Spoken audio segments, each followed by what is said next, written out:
नमस्कार, आप सभी का स्वागत है आपके अपने YouTube channel daily success GK पर। फ्रेंड्स, आज का हमारा टॉपिक है इसरो मिशन 2024। फ्रेंड्स, ये टॉपिक काफ़ी ज़्यादा ट्रेंडिंग और इम्पॉर्टेंट है अगर आप किसी भी एग्ज़ाम की तैयारी करते हैं तो। फ्रेंड्स, इस टॉपिक से संबंधित जितने भी क्वेश्चन आपके एग्ज़ाम के लिए इम्पॉर्टेंट है उन सभी को आज के इस वीडियो में कवर करेंगे। तो प्लीज़ वीडियो में एंड तक बने रहें और अगर आप हमारे चैनल पर नए हैं तो प्लीज़ चैनल को सब्सक्राइब करके बेल आइकन को ऑल पर क्लिक कर लें ताकि इसी तरह की वीडियो आपको आसानी से मिलती रहे। तो चलिए वीडियो को शुरू करते हैं फर्स्ट क्वेश्चन से। फ्रेंड्स, क्वेश्चन शुरू करने से पहले मैं आप सभी को भारतीय अंतरिक्ष अनुसंधान संगठन यानी इसरो के बारे में थोड़ा सा इन्फॉर्मेशन दे देता हूं। तो इसरो जो है यह भारत का राष्ट्रीय अंतरिक्ष संस्थान है जिसका मुख्यालय बेंगलुरु कर्नाटक में स्थित है। संस्थान का मुख्य कार्य है कि भारत के लिए अंतरिक्ष संबंधी तकनीक उपलब्ध कराना व उपग्रहों और भू प्रणालियों का विकास करना। 1962 में समिति अंतरिक्ष अनुसंधान के लिए भारतीय राष्ट्रीय समिति यानी निको स्पार्क के रूप में इसरो की स्थापना की गई थी। 15 अगस्त 1969 को एक संगठन के रूप में इसका पुनर्गठन किया गया और इसे वर्तमान में भारतीय अंतरिक्ष अनुसंधान संगठन यानी इसरो के रूप में जाना जाता है। भारतीय अंतरिक्ष अनुसंधान संगठन यानी इसरो का पहला अंतरिक्ष स्टेशन सतीश धवन अंतरिक्ष केंद्र श्रीहरिकोटा आंध्र प्रदेश में स्थित है। दूसरा अंतरिक्ष स्टेशन तमिलनाडु के कुलशेखरपट्टिनम के पास थूथुकुडी में स्थित है। इसरो का आदर्श वाक्य है कि मानव जाति की सेवा में अंतरिक्ष प्रौद्योगिकी। इसरो के प्रथम अध्यक्ष विक्रम अम्बालाल साराभाई थे और इसरो के वर्तमान अध्यक्ष 2024 में एस सोमनाथ हैं। आइए अब हम भारत का पहला उपग्रह जिसका नाम आर्यभट्ट है इसके बारे में जानते हैं। भारत का पहला उपग्रह आर्यभट्ट 19 अप्रैल 1975 को सोवियत संघ के रॉकेट की सहायता से अंतरिक्ष में छोड़ा गया था। इसका नाम महान गणितज्ञ आर्यभट्ट के नाम पर रखा गया था। यह सोवियत संघ द्वारा 19 अप्रैल 1975 को कॉसमॉस 3M प्रक्षेपण वाहन द्वारा कास्पुतीन यान से प्रक्षेपित किया गया था। तो चलिए फ्रेंड्स, अब हम इस टॉपिक से संबंधित इम्पॉर्टेंट MCQ क्वेश्चंस को कर लेते हैं जो कि आपके सभी एग्जाम के लिए इम्पॉर्टेंट है। तो पहला सवाल है कि भारतीय अंतरिक्ष अनुसंधान संगठन ने आदित्य L1 मिशन को किस रॉकेट से लॉन्च किया है। इसरो ने आदित्य L1 मिशन को किस रॉकेट से लॉन्च किया है? तो सही जवाब होगा option A PSLV XL C57। Aditya L1 mission को PSLV XL C57 रॉकेट से लॉन्च किया गया है। आदित्य L1 मिशन जो है भारत का पहला सौर मिशन है जिसे PSLV XL C57 रॉकेट से लॉन्च किया गया है। लॉन्च स्थल सतीश धवन अंतरिक्ष केंद्र है। प्रक्षेपण की तारीख यानी 2 सितंबर 2023 को इसे प्रक्षेपित किया गया था यानी लॉन्च किया गया था। 6 जनवरी 2024 को आदित्य L1 बिंदु पर पहुंच गया। आदित्य L1 का उद्देश्य है कि सौर कोरोना प्रकाश मंडल, क्रोमोस्फीयर और सौर वातावरण का अध्ययन करना। अगला सवाल है कि जनवरी 2024 में एक्सपोसैट जिसका पूरा नाम एक्सरे पोलारीमीटर सैटेलाइट है इसको किस स्पेस एजेंसी ने लॉन्च किया है? सही जवाब होगा ऑप्शन सी इसरो ने। इसरो ने जनवरी 2024 में एक्सपोसैट यानी एक्सरे पोलारीमीटर सैटेलाइट को लॉन्च किया है जिसका उद्देश्य है कि एक्सरे ध्रुवीकरण और इसके ब्रह्मांडीय स्रोतों जैसे black hole, neutron stars, magnetars का अध्ययन करना। इसे PSLV C58 रॉकेट से लॉन्च किया गया है। PSLV का पूरा नाम पोलर सैटेलाइट लॉन्च व्हीकल होता है। अगला सवाल है कि नासा इसरो सार यानी निसार सैटेलाइट किस स्पेस एजेंसी का संयुक्त मिशन है? सही जवाब होगा ऑप्शन डी, बी एंड सी दोनों, यानी इसरो और नासा। इसरो भारत की स्पेस एजेंसी है और नासा अमेरिका की स्पेस एजेंसी है। इन दो देशों की स्पेस एजेंसियों की संयुक्त मिशन है कौन सा? निसार सैटेलाइट। निसार अंतरिक्ष में अपनी तरह का पहला रडार होगा जो पृथ्वी का व्यवस्थित रूप से नक्शा तैयार करेगा। इसका उद्देश्य यह है कि पृथ्वी का निरीक्षण करना और विश्व स्तर पर इसके बदलते पारिस्थितिकी तंत्र और द्रव्यमान को मापना। इसको लॉन्च करने का डेट 2024 में रखा गया है। अगला सवाल है कि फरवरी 2024 में किस अंतरिक्ष एजेंसी ने इनसैट 3DS सैटेलाइट को लॉन्च किया है? फरवरी 2024 में किस अंतरिक्ष एजेंसी ने इनसैट 3DS सैटेलाइट को लॉन्च किया है? सही जवाब होगा ऑप्शन बी, इसरो ने। इसका उद्देश्य क्या है? तो इसका उद्देश्य है कि मौसम पूर्वानुमान और आपदा प्रबंधन को बढ़ावा देना। इसे कहाँ से लॉन्च किया गया? तो सतीश धवन अंतरिक्ष केंद्र श्रीहरिकोटा से लॉन्च किया गया। इसे किस रॉकेट से लॉन्च किया गया? तो GSLV F-14 रॉकेट से लॉन्च किया गया। इनसैट का पूरा नाम होता है इंडियन नेशनल सैटेलाइट। अगला सवाल है कि किसने तमिलनाडु के कुलशेखरपट्टिनम में इसरो के दूसरे स्पेस पोर्ट के निर्माण की आधारशिला रखी है?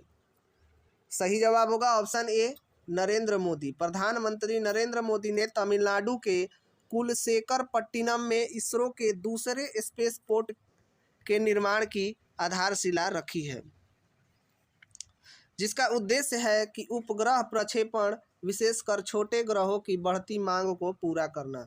इसरो का पहला स्पेस पोर्ट सतीश धवन अंतरिक्ष केंद्र आंध्र प्रदेश के श्रीहरिकोटा में स्थित है।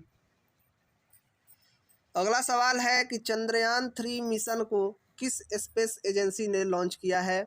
सही जवाब होगा ऑप्शन बी, इसरो, जो कि भारत की स्पेस एजेंसी है। इसके द्वारा चंद्रयान 3 मिशन को लॉन्च किया गया था। चंद्रयान 3 के बारे में कुछ इंपॉर्टेंट पॉइंट्स जान लेते हैं, जैसे कि चंद्रयान 3 मिशन को कब लॉन्च किया गया? तो 14 जुलाई 2023 को चंद्रयान 3 मिशन को लॉन्च किया गया। किस रॉकेट से लॉन्च हुआ? तो LVM-3M4 रॉकेट से लॉन्च हुआ। कहाँ से लॉन्च किया गया? तो सतीश धवन अंतरिक्ष केंद्र श्रीहरिकोटा से लॉन्च किया गया। चंद्रयान 3 के लैंडर का नाम विक्रम और रोवर का नाम प्रज्ञान है। चंद्रयान 3 के लैंडिंग पॉइंट का नाम क्या रखा गया है? तो शिव शक्ति रखा गया है और यह 23 अगस्त 2023 को लैंड हुआ है। 23 अगस्त जहां पर चंद्रयान 3 लैंड हुआ है 23 तारीख को, तो 23 तारीख को नेशनल स्पेस डे के रूप में मनाया जाएगा। चंद्रयान 3 का उद्देश्य क्या है? तो चंद्रमा के दक्षिणी ध्रुव पर जल संसाधनों का पता लगाना इसका उद्देश्य है। तो फ्रेंड्स, चंद्रयान 3 के बारे में तो हमने जान लिया। अब हम चंद्रयान 1 और चंद्रयान 2 के बारे में जान लेते हैं। तो चंद्रयान 1 22 अक्टूबर 2008 को लॉन्च हुआ था। यह PSLV XL C11 रॉकेट से लॉन्च हुआ था। यह सतीश धवन अंतरिक्ष केंद्र से लॉन्च हुआ था। अब चंद्रयान 2 जो है 22 जुलाई 2019 को लॉन्च हुआ था, जो कि सतीश धवन अंतरिक्ष केंद्र से लॉन्च हुआ था। और चंद्रयान 2 GSLV मार्क 3 रॉकेट से लॉन्च हुआ था। और चंद्रयान 2 के क्रैश पॉइंट को तिरंगा नाम दिया गया है। चंद्रयान 2 जो है वो असफल रहा, लेकिन चंद्रयान 1 भी सफल रहा और चंद्रयान 3 भी सफल रहा। अगला सवाल है कि भारतीय अंतरिक्ष अनुसंधान संगठन यानी इसरो का एस्ट्रोसैट मिशन किस वर्ष पूरा हुआ है? सही जवाब होगा ऑप्शन बी, 2022 में। इसरो का एस्ट्रोसैट मिशन जो है 2022 में पूरा हुआ है। डिटेल में हम जाने तो एस्ट्रोसैट 28 सितंबर 2015 को इसरो द्वारा लॉन्च किया गया पहला समर्पित भारतीय खगोल विज्ञान उपग्रह मिशन है, जिसका उद्देश्य है कि जिसने एक्सरे और UV स्पेक्ट्रल बैंड में एक साथ आकाशीय पिंडों और ब्रह्मांडीय स्रोतों के बहुतरंग दैर्घ्य का अवलोकन करना। यह 7 वर्षों का सूर्य की कक्षा में था।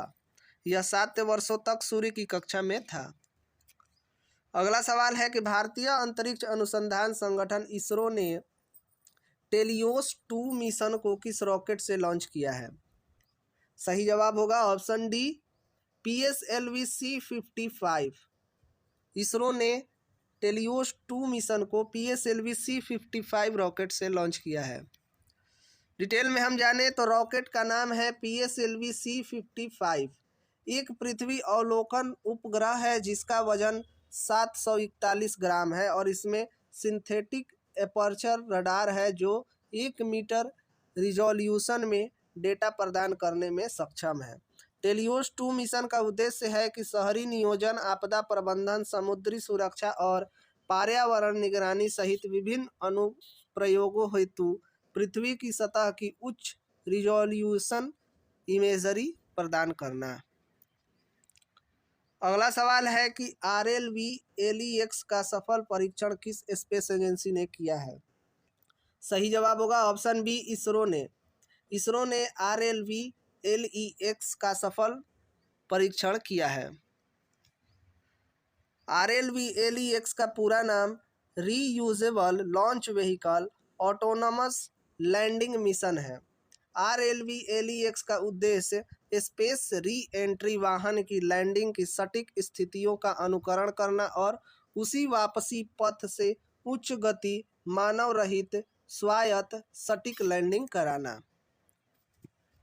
अगला सवाल है कि SSLV-D2 EOS-07 मिशन को किस स्पेस एजेंसी ने लॉन्च किया है? सही जवाब होगा ऑप्शन बी, इसरो ने। इसरो ने SSLV-D2 EOS-07 मिशन को लॉन्च किया है। SSLV का पूरा नाम स्मॉल सैटेलाइट लॉन्च व्हीकल है।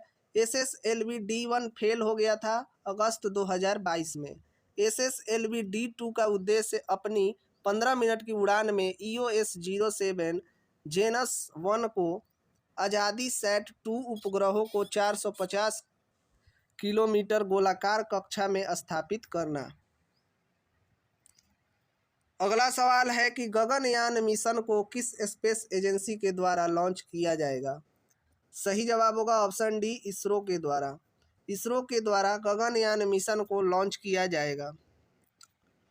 गगनयान मिशन का उद्देश्य है कि 2025 में 3 दिवसीय मिशन के तहत मनुष्यों को 400 किलोमीटर की ऊंचाई पर पृथ्वी की निचली कक्षा में भेजना और उन्हें सुरक्षित रूप से पृथ्वी पर वापस लाना। गगनयान मिशन के लिए नामित अंतरिक्ष यात्री ग्रुप कैप्टन प्रशांत बालकृष्णन नायर, अंगद प्रताप, अजीत कृष्णन और विंग कमांडर शुभांशु शुक्ला हैं। नोट: गगनयान मिशन से पहले महिला रोबोट अंतरिक्ष यात्री व्योम मित्र अंतरिक्ष में उड़ान भरेगी।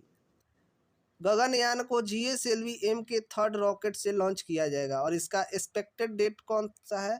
लॉन्च डेट तो 2025 है। अगला सवाल है कि वीनस ऑर्बिटर मिशन यानी शुक्रयान 1 को किस स्पेस एजेंसी के द्वारा लॉन्च किया जाएगा? सही जवाब होगा ऑप्शन बी, इसरो के द्वारा। इसरो के द्वारा वीनस ऑर्बिटर मिशन यानी शुक्रयान 1 को लॉन्च किया जाएगा। शुक्रयान 1 का उद्देश्य है कि शुक्र के वातावरण का अध्ययन करना। प्रक्षेपण स्थल सतीश धवन अंतरिक्ष केंद्र से लॉन्च किया जाएगा और लॉन्च एक्सपेक्टेड डेट दिसंबर 2024 का है। अगला सवाल है कि मार्स ऑर्बिटर मिशन 2 को किस स्पेस एजेंसी के द्वारा लॉन्च किया जाएगा? यानी मंगलयान 2 को किस स्पेस एजेंसी के द्वारा लॉन्च किया जाएगा? सही जवाब है ऑप्शन ए, इसरो। इसरो के द्वारा मंगलयान 2 को लॉन्च किया जाएगा। मंगलयान 2 का उद्देश्य है कि अंतर्ग्रहीय धूल, मंगल ग्रह के वायुमंडल और ग्रह के पर्यावरण की गहन जांच करना। मंगलयान 2 को GSLV-M के 3rd रॉकेट से लॉन्च किया जाएगा और इसका लॉन्च एक्सपेक्टेड डेट 2026 का है। मंगलयान 1 2013 में लॉन्च हुआ था जिसका प्राथमिक उद्देश्य इंटरप्लेनेटरी एक्सप्लोरेशन के लिए प्रमुख तकनीकों का परीक्षण करना और मंगल की कक्षा से स्थलाकृत वातावरण, आकारिकी और खनिज विज्ञान का अध्ययन करना था। अगला सवाल है कि भारतीय अंतरिक्ष अनुसंधान संगठन यानी इसरो चंद्रयान 4 मिशन को किस वर्ष तक लॉन्च करेगा? सही जवाब होगा ऑप्शन ए 2028। भारत का स्पेस एजेंसी इसरो जो है चंद्रयान 4 को 2028 तक लॉन्च करेगा।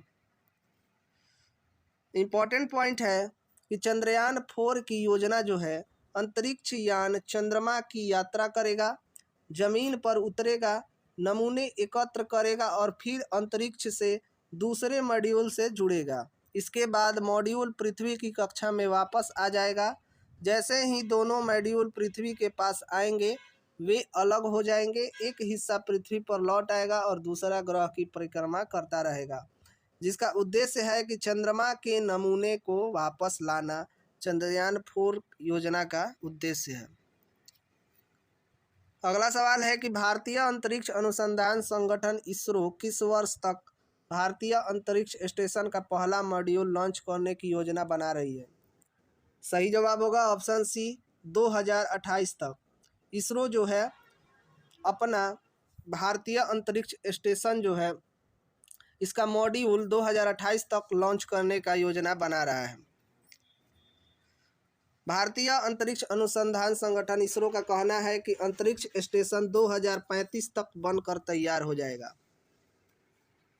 अगला सवाल है कि भारत की स्पेस एजेंसी इसरो ने युवा वैज्ञानिकों के लिए किस कार्यक्रम को प्रस्तुत किया है? सही जवाब होगा ऑप्शन बी युविका 2024। इसरो ने युवा वैज्ञानिकों के लिए युविका 2024 कार्यक्रम को प्रस्तुत किया है। अगला सवाल है कि इसरो के किस अध्यक्ष को केपीपी नाम्बियार पुरस्कार 2024 से सम्मानित किया गया है? सही जवाब होगा ऑप्शन ए एस सोमनाथ जो कि इसरो के चेयरमैन हैं। इन्हें केपीपी नाम्बियार पुरस्कार 2024 से सम्मानित किया गया है। अगला सवाल है कि किसने मछुआरों के लिए दूसरी पीढ़ी का आपदा चेतावनी प्रक्षेत्र DAT-SG विकसित किया है? सही जवाब होगा ऑप्शन ए इसरो ने। DAT-SG का पूरा नाम डिस्ट्रेस अलर्ट ट्रांसमीटर है, जिसका उद्देश्य समुद्र में मछुआरों के लिए मछली पकड़ने की नौका से आपातकालीन संदेश भेजना है। अगला सवाल है कि भारतीय अंतरिक्ष अनुसंधान संगठन इसरो के उपग्रह GSAT-20 को किस रॉकेट से लॉन्च किया जाएगा? सही जवाब होगा ऑप्शन बी फाल्कन 9 रॉकेट से लॉन्च किया जाएगा इसरो के उपग्रह GSAT-20 को। इसरो GSAT-20 या GSAT-N मिशन के लिए पहली बार SpaceX के साथ मिलकर कार्य करेगा, जिसका उद्देश्य कनेक्टिविटी अंतर को कम करना है। भारत भारी उपग्रहों को ले जाने के लिए एरियान 5 रॉकेट का इस्तेमाल करता है। अगला सवाल है कि लूनर पोलर एक्सप्लोरेशन मिशन भारतीय अंतरिक्ष अनुसंधान संगठन इसरो और किस स्पेस एजेंसी का संयुक्त चंद्र मिशन है?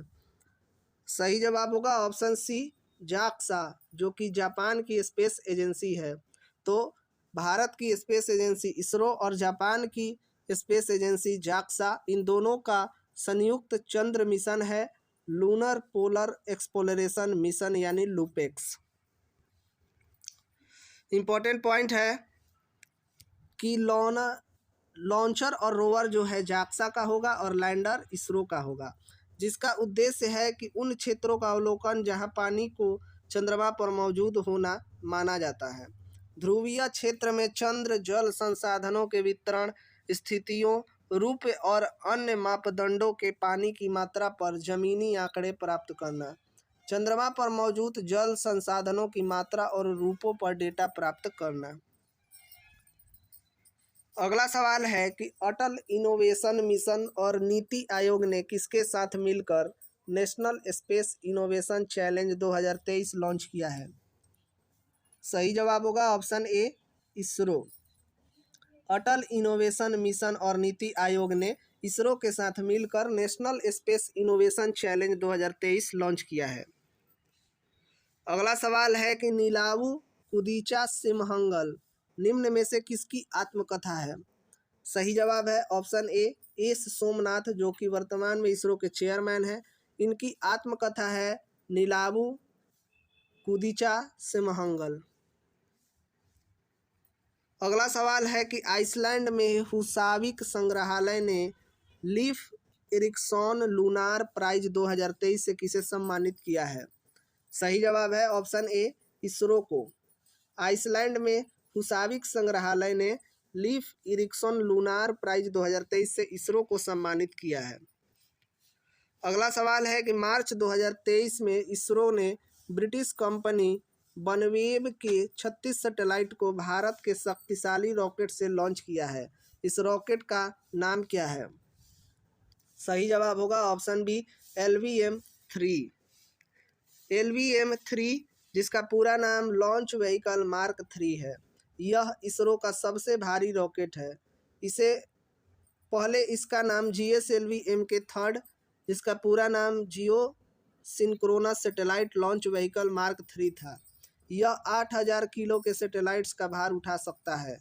वनवेव या ऑन ए वेव का लक्ष्य है कि इसका लक्ष्य 648 सैटेलाइट को लो अर्थ ऑर्बिट में भेजे जाना है। अगला सवाल है कि किस कंपनी ने श्रीहरिकोटा आंध्र प्रदेश से भारत का पहला निजी रॉकेट लॉन्च पैड विकसित किया है? सही जवाब होगा ऑप्शन डी रुकाई रूट एरोस्पेस लिमिटेड ने श्रीहरिकोटा आंध्र प्रदेश में भारत का पहला निजी रॉकेट लॉन्च पैड विकसित किया है, जिसका महत्व है यह लॉन्च पैड विशेष रूप से लॉन्च के दौरान प्रमुख उड़ान सुरक्षा मापदंडों की निगरानी के लिए इसरो की रेंज ऑपरेशंस टीम की आवश्यकता को पूरा करने हेतु बनाया गया है, जिसका उद्घाटन भारतीय अंतरिक्ष अनुसंधान संगठन इसरो के अध्यक्ष एस सोमनाथ के द्वारा किया गया है। तो फ्रेंड्स आज के लिए इतना ही। उम्मीद है कि हमारी वीडियो आपको पसंद आई हो, तो प्लीज़ वीडियो को लाइक करें और अपने दोस्तों के साथ शेयर करें। और अगर आपने अभी तक हमारे चैनल को सब्सक्राइब नहीं किया है तो प्लीज़ चैनल को सब्सक्राइब करके बेल आइकन को ऑल पर क्लिक कर लें, ताकि इसी तरह की वीडियो आपको आसानी से मिलती रहे। तो चलिए मिलते हैं अगले वीडियो में, तब तक के लिए जय हिंद।